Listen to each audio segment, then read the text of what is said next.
Saludos, mi nombre es Sergio Herbias, soy médico residente del Hospital Víctor Larco Herrera, especialidad de psiquiatría, obviamente.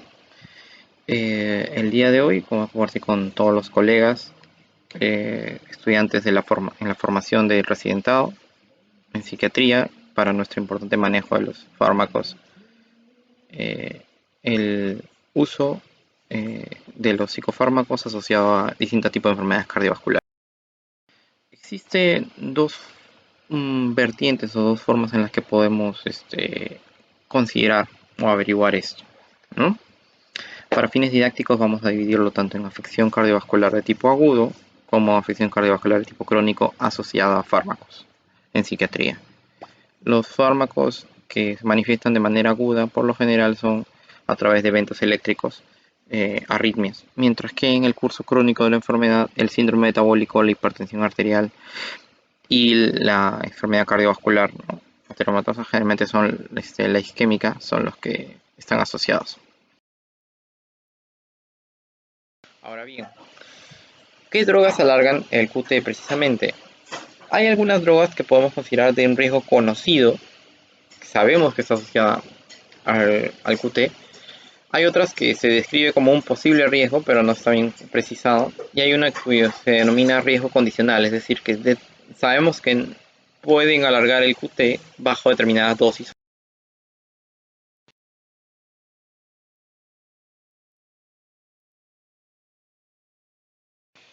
Por ejemplo, si los factores de riesgo no están presentes, se le va a prescribir QT, entonces ordenar un EKG de base y según los resultados obtenidos podemos pasar a este lado. Si el cambio el paciente ya tiene historial de enfermedad cardíaca, de todas maneras vamos a hacer EKG. Si ya está prolongado el QT, entonces acá vemos si existe una prolongación del QT congénita como patología, ¿no? No se usan medicamentos, ¿no? De la lista 4 y consulta con cardiología. Si el QT está prolongado más de 500, no recetar medicamentos que prolonguen el QT y consulta con neurología. Si es una prolongación pero que no es hasta 500, considerar electrolitos, control de electrolitos y medicación condicional. Vamos a ver un poco más, ¿no? Ok. Entonces, si hay otra enfermedad cardiovascular presente, sí, ordenar EKG.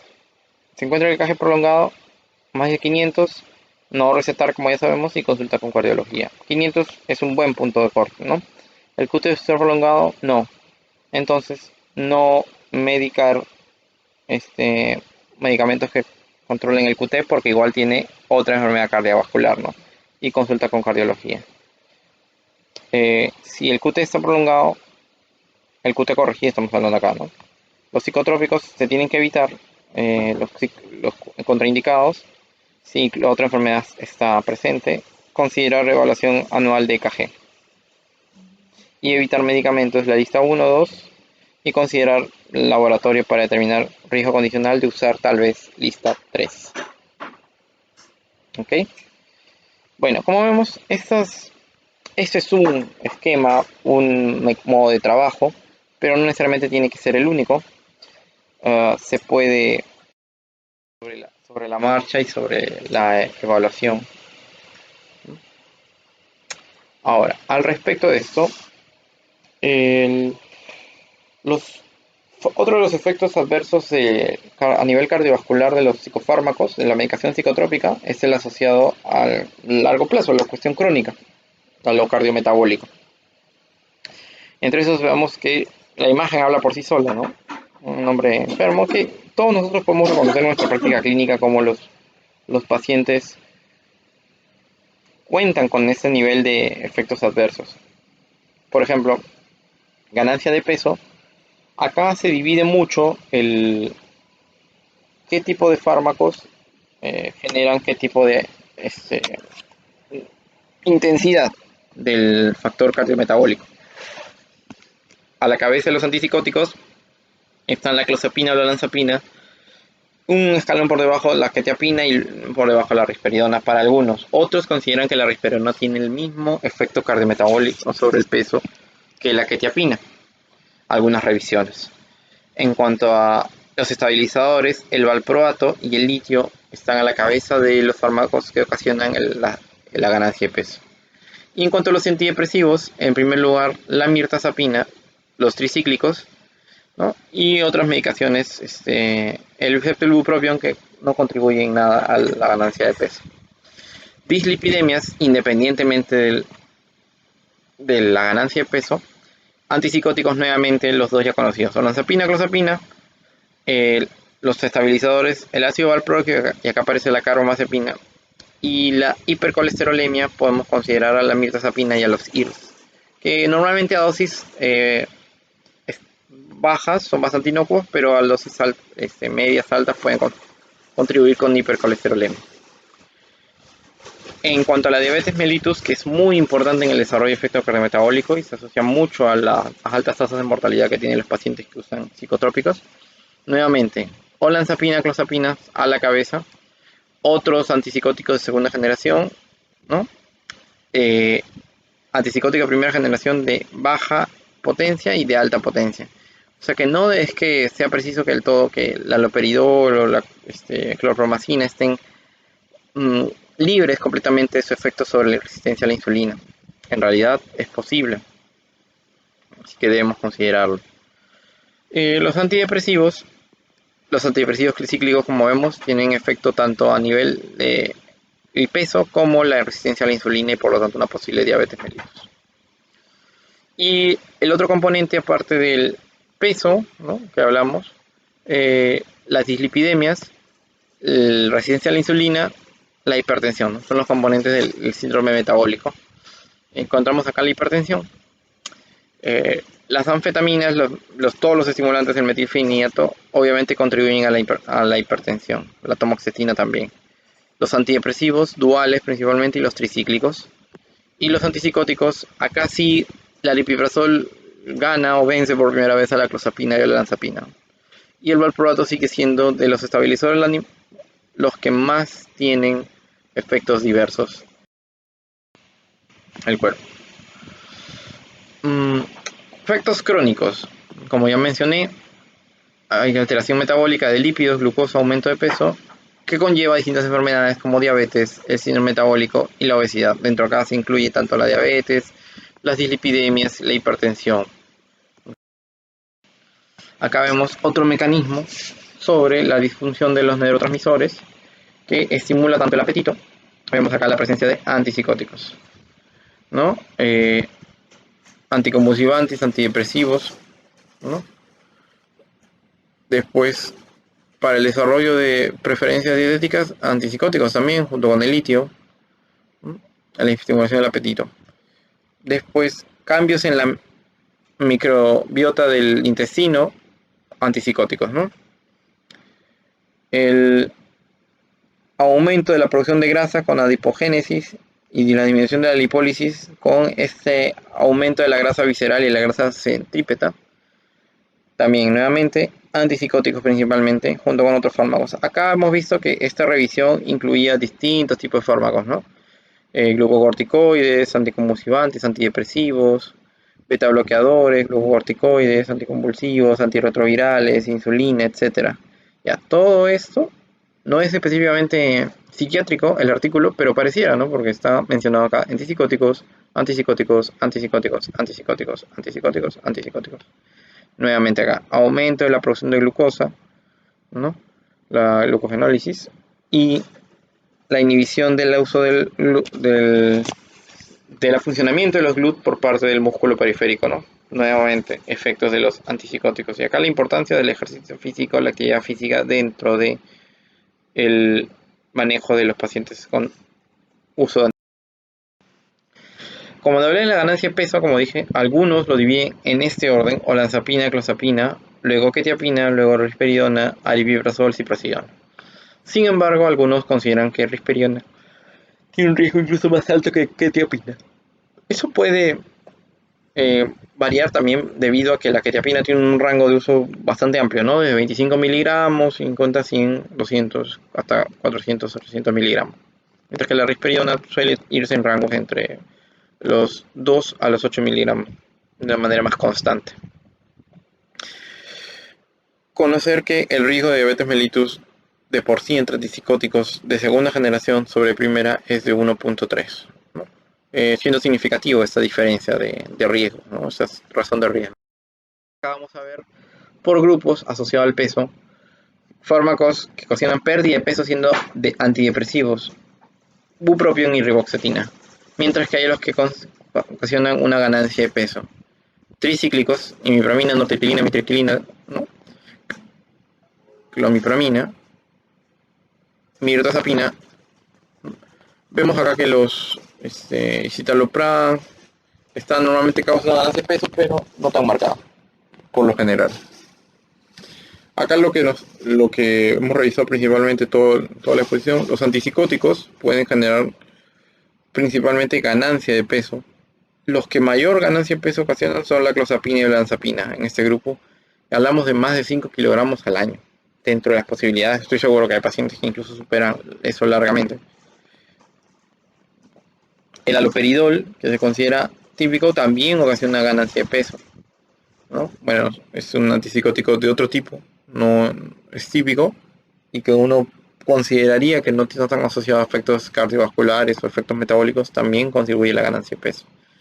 Amisulpride, quetiapina, algunos incluyen esta quetiapina dentro de este grupo, otros no tanto. Risperidona también lo incluyen, etcétera. Siendo los un poco más modernos, se ha buscado un poco perfeccionar ese efecto, ¿no? El aripiprazol, ciprasidona, lurasidona.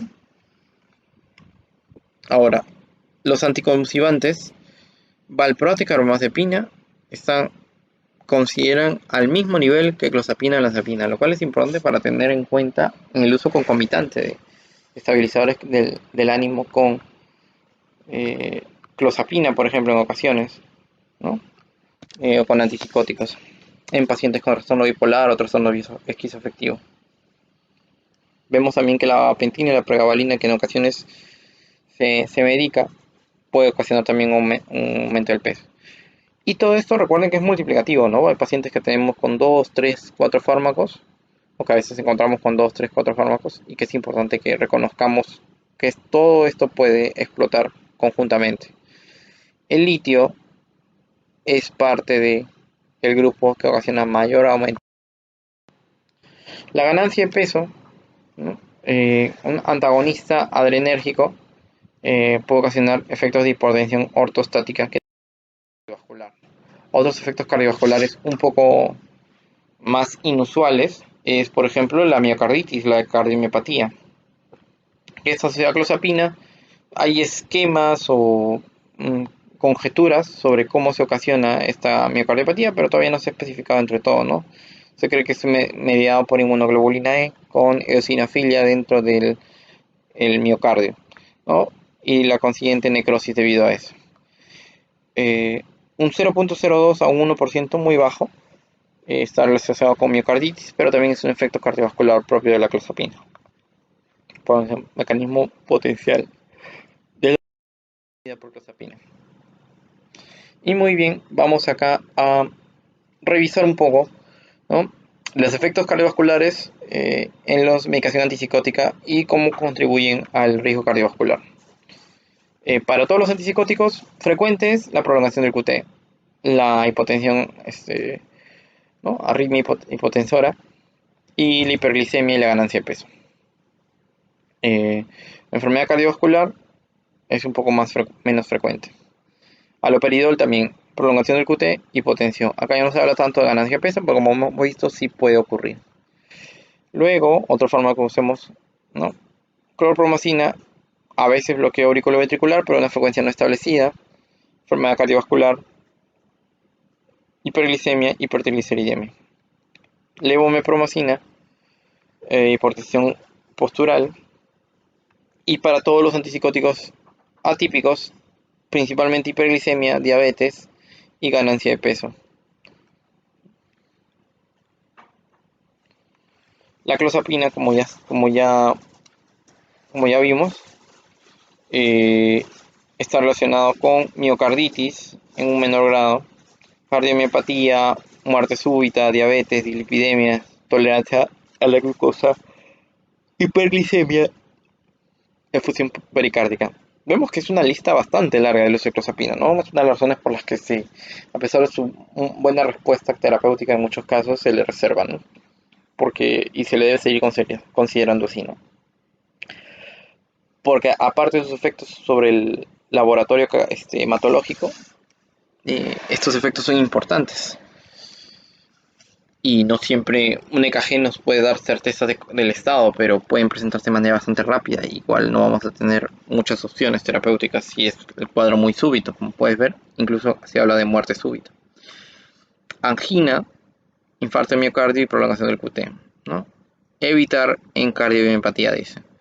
Y evitar en historia de colapso circulatorio, la clozapina. Ni la olanzapina tiene, ¿no? Olanzapina, dislipidemia con uso intramuscular, diabetes.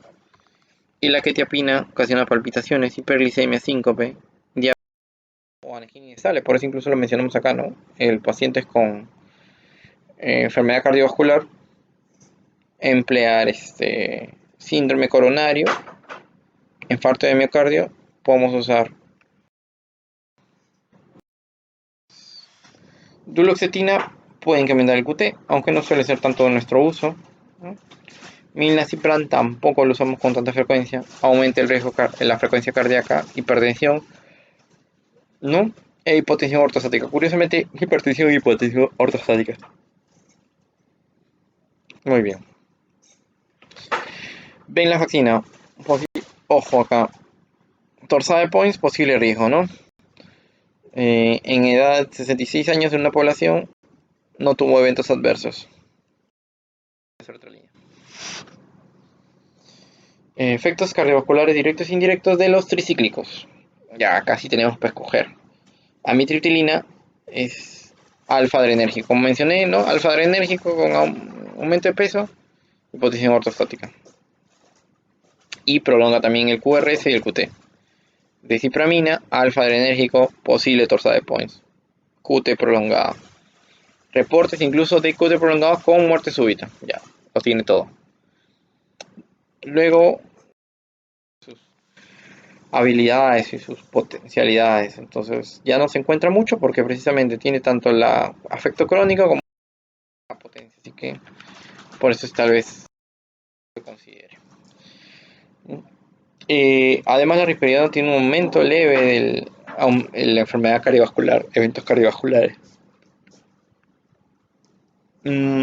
Y vemos que la ciprasidona, hay un riesgo de QT prolongado. Se considera en varios escritos, varios artículos sobre ciprasidona y el QT prolongado como si fuera un evento muy común. Creo que habría que sincerar un poco la cifra porque buscas y encuentras ciprasidona asociado a QT largo. Pero no necesariamente creo, o sea, más que muchos otros fármacos que tal vez no revisamos con tanta frecuencia.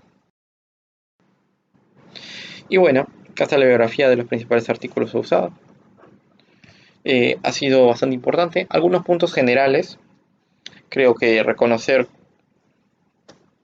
que el fármaco ideal, como nos dicen en primera clase de farmacología de medicina, no existe, ¿no? Todos tienen un factor de riesgo. El QT largo, por ejemplo, es un riesgo bastante frecuente en mucha medicación y por lo tanto siempre debe ser considerado, incluso más allá de la psiquiatría, porque esos fármacos que nosotros damos se van a combinar con otros que el paciente esté tomando. Siempre interrogar por toda la medicación que esté tomando el paciente y tratar la mínima cantidad de fármacos con la dosis mínima para que tenga